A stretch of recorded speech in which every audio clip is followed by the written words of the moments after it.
जय जय राम कृष्ण हरी, जय जय राम कृष्ण हरी. सत्वर उच्चार प्रल्हादी बिंबला, उद्धवा लाधला कृष्णदाता.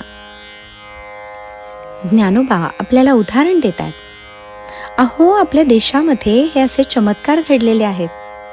हा जो भक्त प्रल्हाद, हा तर एका राक्षसाचा पुत्र होता. त्या हिरण्यकश्यपूचा मुलगा होता. हिरण्यकश्यपू आणि देवदेवतांचे फार वैर होते. किती विचित्र गोष्ट आहे पहा. हिरण्यकश्यपू देवांच्या विरुद्ध, आणि पुत्र जन्माला आला तो देवभक्त झाला. तो देवभक्त होण्याची कारणे पुष्कळ आहेत. ही कथा आहे भक्त प्रल्हादाची. तो सारखा आईकडे येऊन हट्ट धरायचा.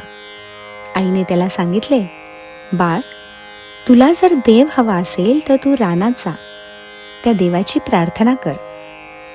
आता राम माहीत नाही, देव माहीत नाही, काहीच माहीत नाही, पण आई सांगते ना.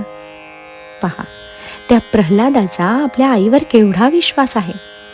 आईने सांगितले, जा जंगलात आणि घे त्या देवाचे नाव, बैस तिथे.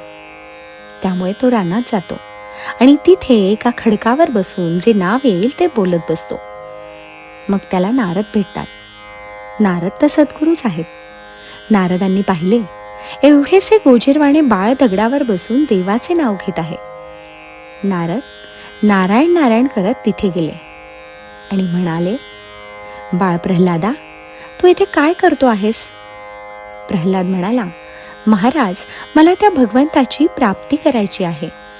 देवा, तुम्ही कोण? आता त्याला काहीच माहित नाही.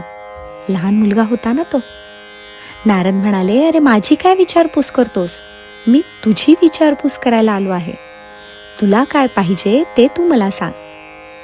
तेव्हा तो बाळ सांगतो, माझ्या आईने मला सांगितले की तुला देवाची प्राप्ती करायची असेल तर रानात जा आणि देवाचे नाव घे, म्हणून मी येथे आलो.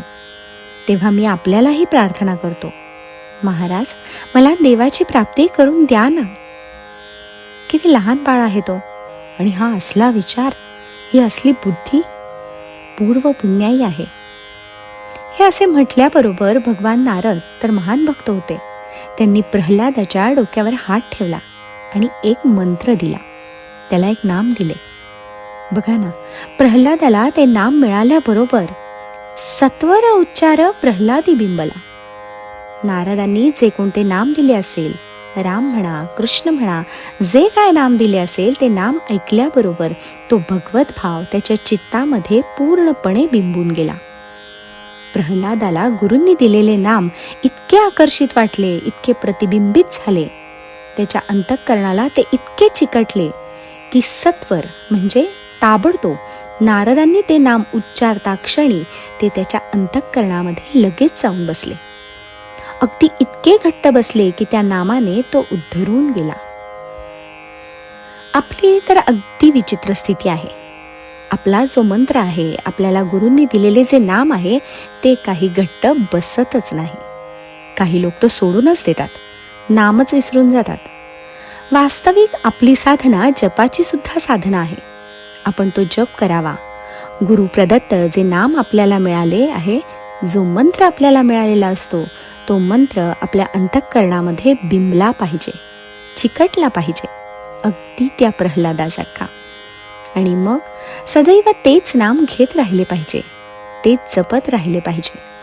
इतर फालतू बडबड करण्यापेक्षा मनातल्या मनात ते नाम घेत राहावे. मग बघा काय चमत्कार होतो तो. आता ज्ञानोबा दुसरे उदाहरण देतात. उद्धवा लाधला कृष्णदाता. आता हा जो उद्धव होता तो यादव कुळातला होता. भगवान श्रीकृष्णांच्या कुळातला होता. तो यादव होता, परंतु बाकीच्या यादवांसारखा नव्हता. हा भक्त होता. हा अतिशय शुद्ध चित्ताचा, शुद्ध मनाचा असा होता. आणि म्हणून भगवंताने पाहिले की याला आता आपण जवळ गेले पाहिजे, ह्याचा उद्धार केला पाहिजे. ह्याला भगवंताचे वेड आहे, नामाचे वेड आहे. म्हणून भगवंतानी ह्या उद्धवाला दान दिले. कोणते दान दिले? ह्याला राज्याचे दान दिले का? नाही. त्याला भगवंतानी नामाचे दान दिले. त्याला जे नाम दिले, जी साधना दिली, जे स्पर्श आणि दीक्षा दिल्या, त्यांनी तो जीवनमुक्त होऊन गेला. आणि मग भगवंताने त्याला सांगितले की आता तू हिमालयात जा, येथे राहू नकोस. अशा तऱ्हेने जो उद्धव गेला तो आजही हिमालयामध्ये बसलेला आहे. तेव्हा असा हा उद्धव, ज्याला भगवान श्रीकृष्णासारखे गुरु प्राप्त झालेत, तो चिरंजीव झालेला आहे. हेच ज्ञानदेव आपल्याला ह्या ओवीत सांगतायत. जय जय राम कृष्ण हरी, जय जय राम कृष्ण हरी.